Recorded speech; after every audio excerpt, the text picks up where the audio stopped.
सामर्थ्य दिया गया है नक्कर तरीकों के, नक्कर लक्ष्य को लेकर के। और जब राजनीतिक नेतृत्व की संकल्प शक्ति हो, दृढ़ विश्वास हो, जब सरकारी मशीनरी उसको लागू करने के लिए समर्पण भाव से जुट जाती है, और जब देश के हर नागरिक उस सपने को पूरा करने के लिए, जन भागीदारी करने के लिए, जन आंदोलन बनाने के लिए आगे आता है, तब हमें निश्चित परिणाम मिलता ही रहता है। मेरे प्यारे देशवासियों, हम ये न भूलें कि इस देश उस परिस्थितियों से भी दशकों तक भी आजादी के बाद समय बिताया है, जब होती है, चलती है, अरे यार ये तो चलेगा, अरे हमें क्या मेहनत करने की जरूरत है, अरे मामला है अगली पीढ़ी दिखेगी, अरे हमको मौका मिला है यार मौज कर लो, आगे वाला आगे का जाने, हमें क्या कर रहा है, हम अपना समय निकाल दें, अरे नया करने जाओगे कोई बवाल उठ जाए। पता नहीं क्यों देश में स्टेटस को का माहौल बन गया था, जो है उसी से गुजारा कर लो, यही का माहौल बन गया था। और लोग तो कहते हैं अरे भाई छोड़ो अब कुछ होने वाला नहीं है, चलो, ऐसा ही मन बन गया था। हमें इस मानसिकता को तोड़ना था, हमें विश्वास से भरना था, और हमने उस दिशा में प्रयास किया। कई लोग तो कहते थे अरे भाई अगली पीढ़ी के लिए काम हम अभी से क्यों करें, हम तो आज का देखें।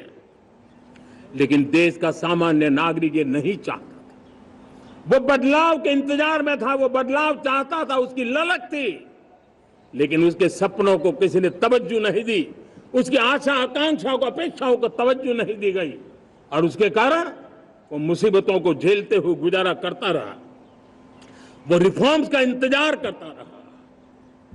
हमें जिम्मेदारी दी गई और हमने बड़े रिफॉर्म्स जमीन पर उतारे। गरीब हो, मिडिल क्लास हो, हमारे वंचित लोग हो, हमारी बढ़ती जाती शहरी आबादी हो, हमारे नौजवानों के सपने हो, संकल्प हो, आकांक्षाएं हो, उनके जीवन में बदलाव लाने के लिए रिफॉर्म का मार्ग हमने चुना। और मैं देशवासियों को विश्वास दिलाना चाहता हूं, रिफॉर्म के प्रति हमारी जो प्रतिबद्धता है वो पिंक पेपर के एडिटोरियल के लिए सीमित नहीं है। हमारे रिफॉर्म्स की ये प्रतिबद्धता है, वो 4 दिन की वाहवाही के लिए नहीं है।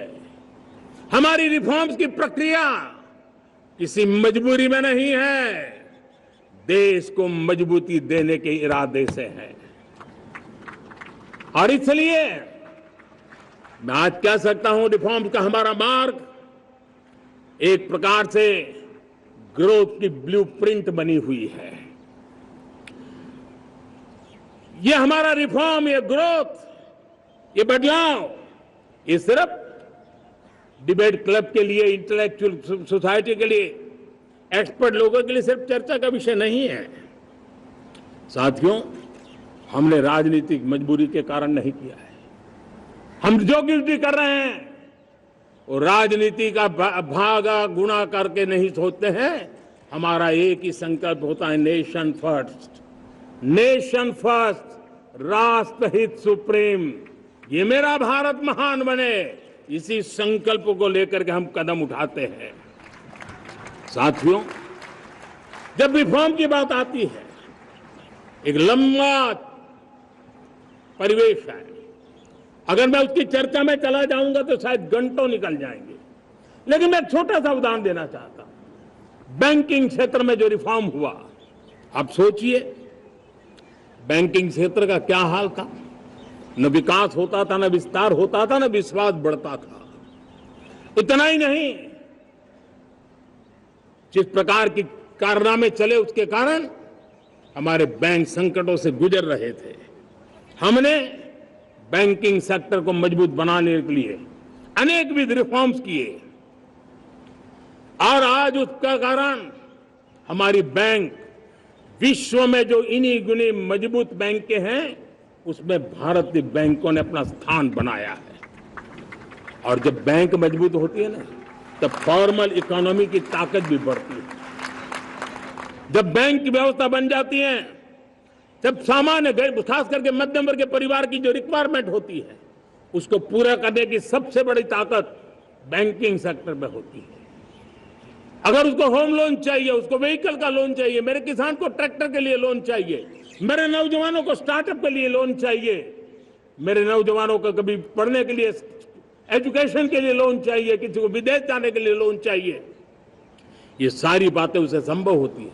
मुझे तो खुशी है कि मेरे पशुपालक भी, मेरे मछली पालन करने वाले भाई बहन भी आज बैंकों से लाभ ले रहे हैं। मुझे खुशी है मेरे रेहड़ी पटरी वाले लाखों भाई बहन आज बैंक से साथ जुड़ करके अपनी नई ऊंचाइयों को प्राप्त कर रहे हैं और विकास की दिशा में वो भागीदार बन रहे हैं। हमारे एमएसएमई, हमारे लघु उद्योग के लिए तो बैंक एक सबसे बड़ी सहायक होती है। उसको रोजमर्रा पैसों की जरूरत होती है अपने नित्य मर्जी पर प्रगति के लिए, और उस काम को हमारी मजबूत बैंकों के कारण संभव हुआ है। साथियों, दुर्भाग्य से हमारे देश में आजादी तो मिली, लेकिन लोगों को